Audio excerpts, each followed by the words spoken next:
Setelah menduduki kota Probolinggo, pasukan Brigade Marinir Belanda bergerak cepat menuju Lumajang. Perjalanan mereka dihambat oleh sejumlah pejuang Probolinggo hingga ke perbatasan Lumajang.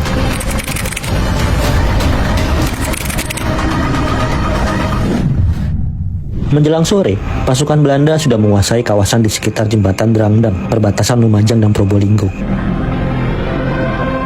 Beranjak malam, Camat Ranuyoso Cokrosuyono melintasi jembatan Drangdang untuk mengamati situasi. Naas, Cokrosuyono yang mengenakan seragam Front Pertahanan Kabupaten Lumajang ditangkap Belanda. Ia disiksa untuk mengorek informasi dan kemudian dibunuh. Jenazahnya diketemukan di sungai yang tidak berair dengan hanya memakai celana dalam. Perjalanan koloni tempur Belanda terhambat karena Cokrosuyono telah memerintahkan barisan pecok, tukang kayu, untuk menebang pohon-pohon besar yang ada di sekitar jalan Probolinggo ke arah Lumajang. Pasukan Belanda kemudian diserang oleh 2 regu kompi Suwandak, namun serangan itu tidak begitu berpengaruh. Pasukan Belanda yang didukung oleh tank-tank dan kendaraan panser mampu menerobos. Dan pasukan kompi Suwandak memilih mundur untuk melakukan konsolidasi. Menjelang pagi, pasukan Belanda tiba di Kelakah.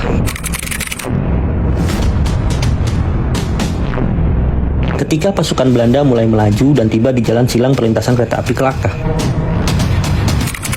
mereka langsung dibombardir metalio ringan oleh Kompi Sukertio dengan kekuatan 1,5 regu. Dengan jumlah personil seadanya, serta kekurangan perlengkapan tempur, pasukan TNI tetap berjuang keras sebelum akhirnya dipukul mundur. Akhirnya koloni militer Belanda berhasil masuk ke Lumajang. Mereka mengadakan konsolidasi di alun-alun Lumajang. Sementara itu, dilakukan penembakan bagi siapa saja yang dianggap mencurigakan. Markas-markas TNI, Hizbullah, dan Laskar Rakyat lainnya terus diserbu oleh pasukan Belanda. Dari sini pasukan kemudian dipecah 3. Bagian diarahkan untuk mengamankan pabrik gula Jatiroto, bagian yang lain untuk menguasai Pronojiwo, sisanya bertahan di kota Lumajang. Pasukan yang bergerak ke Jatiroto kembali menghadapi serangan hebat dari pejuang Lumajang. Sejumlah kendaraan Belanda rusak binasa akibat ranjau-ranjau yang dipasang TNI di sekitar jembatan dekat pabrik gula Jatiroto. Akibatnya, Belanda terpaksa mengirim pasukan penjinak ranjau untuk membersihkan jalanan. Meskipun akhirnya mereka bisa menguasai pabrik gula Jatiroto. Ini adalah momen pasukan Belanda mengamankan peluru-peluru pesawat agar tidak direbut para pejuang dan dimanfaatkan sebagai ranjau darat. Sebelum pasukan Belanda bergerak ke Pronojiwo, pesawat Belanda sudah menjatuhkan bom di markas Front Pertahanan Kabupaten Lumajang dan Pasar Pronojiwo. Banyak korban berjatuhan, baik dari pejuang maupun rakyat sipil. Pasukan TNI tidak bisa berbuat banyak karena minimnya perlengkapan militer. Mereka memutuskan mundur dan melakukan long march melewati hutan dan perbukitan ke arah Malang. Untuk menghambat mobilisasi pasukan Belanda, tentara dari Zeni Pionir 22 Jatiroto kemudian meledakkan jembatan Geladak Perak yang menghubungkan Lumajang dan Malang. Namun Belanda tidak menyerah. Dengan menyandang senapan Garan M1 dan karbon M1 di bahu, mereka mengejar ke arah lereng Semeru. Setelah menguasai Lumajang, 2 peleton marinir mengasuh di kamar hotel. Mereka merayakan kemenangan dengan memakan pisang. Tampak potret Soekarno, bendera merah putih, dan pelat propaganda bertuliskan slogan merdeka. Setelah Lumajang jatuh, Kompi Sukertio mencoba mengkonsolidasikan kekuatan para pejuang Lumajang. Dalam beberapa hari, sudah terhimpun pasukan gerilya berjumlah sekitar 150 orang.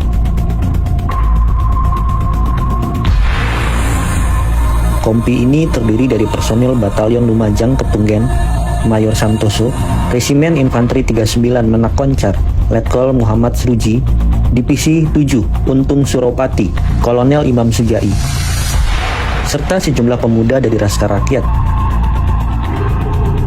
Pusat komando dibangun di Desa Uringin Sari dan pos kesehatan di Desa Tunjung Rejo.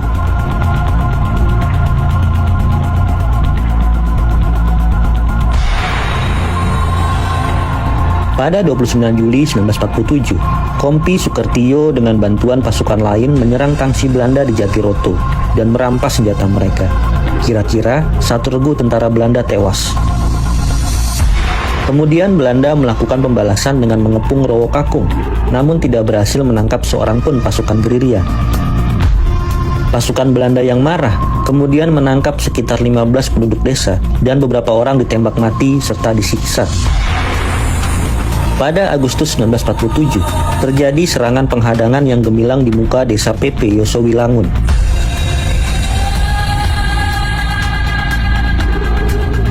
Pasukan Belanda dipercundangi di sini. Konvoi tentara Belanda yang diperkuat dengan tank, panser, serta 16 truk pasukan yang bergerak dari kota Lumajang ke arah Jember digempur habis-habisan sekitar pukul 8 hingga 10 pagi.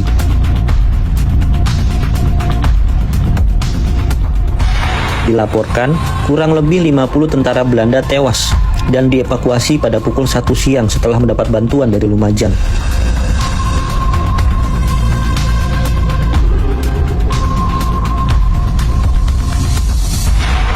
Setelah itu, Belanda memberikan serangan balasan ke desa PP.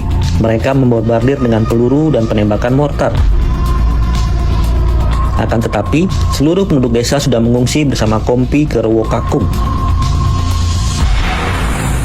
Baku tembak antara pejuang dan tentara Belanda mereda setelah dilakukan gencatan senjata menjelang dilaksanakannya perjanjian Renville.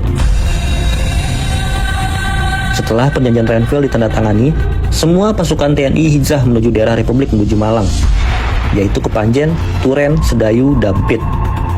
Tentara diangkut dengan truk-truk menuju Malang, melalui jalan raya melingkar jauh melalui Probolinggo, Pasuruan, Malang, dan Pakissaji. Pusat komando berada di Dampit dan Turen.